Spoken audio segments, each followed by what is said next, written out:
Hey guys, every year when garden season ends, I like to do a video about the importance of seeds and why they are such an important thing to not only keep in your house, but to keep around your bug out bags and other survival gear that you may have for any kind of bad long-term situation. Now, over the years I've kind of gotten a lot of trolls on this topic, so every year I try and kind of update and discuss some of the points either I didn't make as good last year or just things that I neglected. So bear with this video here because you know what, seeds, there's going to be a lot of people who are going to have a lot of trolly things to say, and we're going to try and cover all that in this video. So as I've always said before, seeds are really important. There's something not only to keep around your homestead, for your garden and your garden in a bad shit hits the fan scenario, but also something for your bug out bag. We'll get into that. Now, for your home, of course, number one, it's obvious that you can't live on seeds alone. You can't live on your garden alone. You're going to need food stores. You're going to need canned goods. You're going to need beans and rice and dry goods. And you're going to need all that stuff to complement your garden. You know, if you have enough food to last you a year, you add in your garden, you might be able to stretch that easily to 2 years, maybe even 3 years, depending on how successful of a gardener you are. So when I say seeds are important, they're not the only thing. I'm not dumb. People are always like, oh, you can't live off just a garden. Well, shut up, you know. Don't be stupid.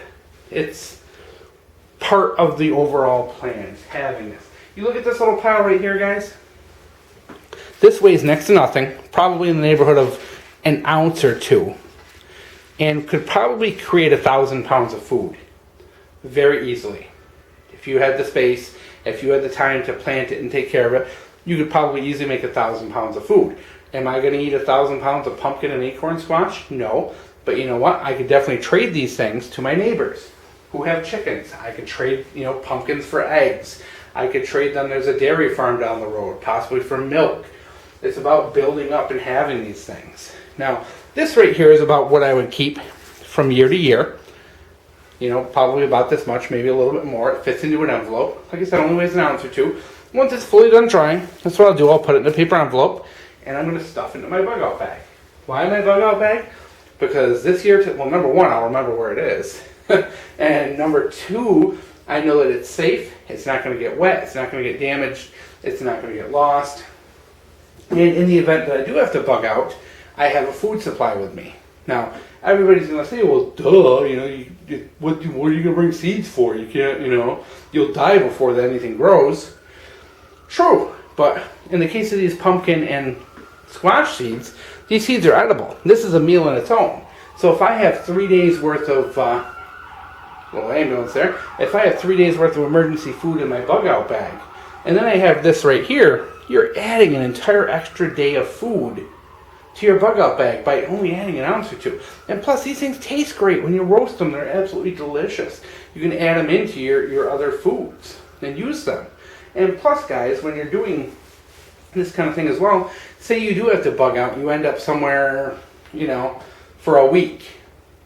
You got a little space, you got a little room, you got a little green patch of grass. Not these seeds in particular, but there's a lot of seeds that you can grow and eat the sprouts. And if you do your research, you'll see that 1 pound of seeds can turn into like 6 or 7 pounds worth of sprouts. And sprouts are very healthy, they're packed full of nutrition, they're very easy to grow. Literally, you can have sprouts in a week if you pick the right seeds. So that is why seeds are so important. You have, on a little plate, in an envelope that weighs nothing, you have a huge garden for next year. You have a meal you can put in your belly that night. And you also have an expandable food supply that you can double or triple within a week. Why is that not? I mean, I understand that everyone has like a history in gardening like I did. I grew up with it. We had a homestead. We had 20 acres, and this is what we did, and this is how we lived. But some people really fight this idea of the seeds. People really kind of like, well, if you have a garden, someone's just going to steal your food during the night. Yeah, but Someone could steal anything you own. They could steal your guns, they could steal your ammo, they could steal your food supplies in your house, they could steal your canned goods. Anything can be stolen. I mean, my God, you can't watch your stuff 24/7. But the thing is so you're not going to keep this because someone might steal it? That same logic, why keep a gun? Someone might steal that. Why keep bullets? Someone might steal those. It's silly, you know? When you're trying to live a lifestyle and be self-reliant and be interested in survival and taking care of yourself, this is a big part of it, guys. It really is a huge part. It is. It's that immediate need. If I'm starving, I got a meal. If I need food in a week, I've got more food. If I need food in 4 months, I've got an endless supply. It's the gift that keeps on giving. And guys, I know people say, well, you can't just eat pumpkins all day, bushcraft. Yes, of course you can't just eat pumpkins. But this isn't going to be the only envelope in my bug out bag. I'm going to have all kinds. I'm going to have all kinds of beans so that I can use them to make sprouts. I'm going to have pumpkins and squash, things like that generate a lot of food. Plus the things that generate food in a hurry. Carrot seeds, really important. Carrots mature in like 30 days. You know, my God, if you don't have, if you can't make it 30 days without food, or at least scrounge a little bit of food in 30 days, I mean, I don't know what to tell you. There's a lot of things you can start eating.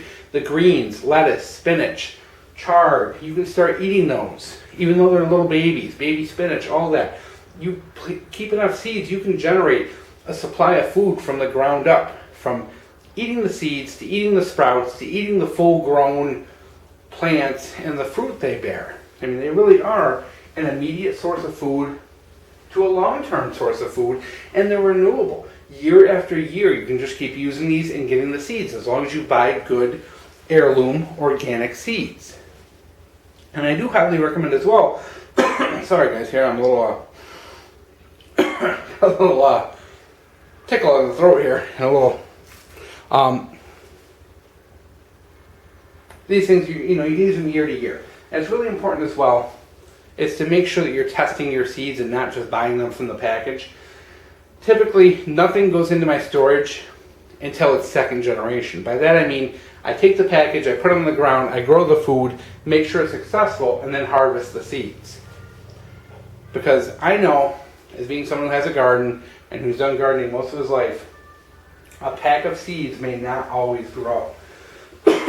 You will often get a package that none of the seeds germinate at all. I've had it happen many times over the years, and you don't want to put your survival onto that. You want to make sure it's a good variety, that it's going to grow, that it's going to grow well in your area. It's not going to be decimated by pests or disease. So many things to do, so I always recommend grow something for a year, or if not, find a friend. Find a friend who does gardening. Just say, hey, can I have a pumpkin?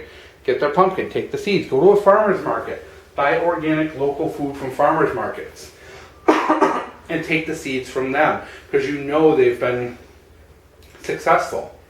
They're good. Buying them from the package and just putting the package in your bug out bag isn't going to cut it. That's where you're going to get yourself killed. You can have that thing, maybe it's a bad pack, maybe it sat in the sun, maybe it got too cold, who knows, whatever, got moist. Sorry guys, I'm struggling here. But these are really important, guys. It's not something to laugh about. And I know the trolls will always, come up with a reason why not to do this. So, I got 5-year supply of rice and beans, I don't need it. Okay, good for you,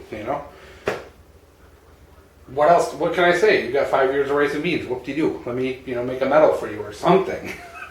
But I always see these comments, and it's like, well, I'm not about that. I don't care about having a 5-year food supply. I care about being renewable. I care about being able to survive year after year, and not only that, but be able to do it in a way that I can thrive. And I do that because, number one, I garden year after year after year, and have been doing so pretty much my entire life, with a short break for college and a short break for when I had apartments, But aside from that, this is what we did.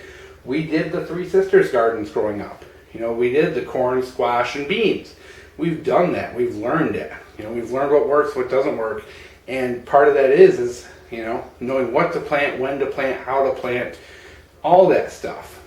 And these seeds, the trolls can laugh and say what they want. They are the biggest part of your long-term survival.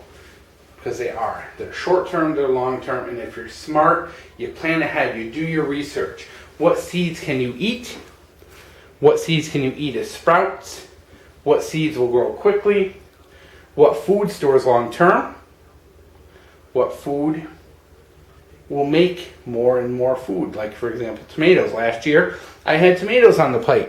And people are like, oh, you can't just survive on tomatoes, bushcraft, all this stuff. And it's like, really? You think I don't have food here? You think I don't have canned goods and rice and beans? It's all here, guys, But the tomatoes are a good example because you can take a tomato plant and take the cuttings and turn one plant into 20.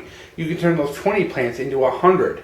And then you have more tomatoes than your whole neighborhood could ever want or need.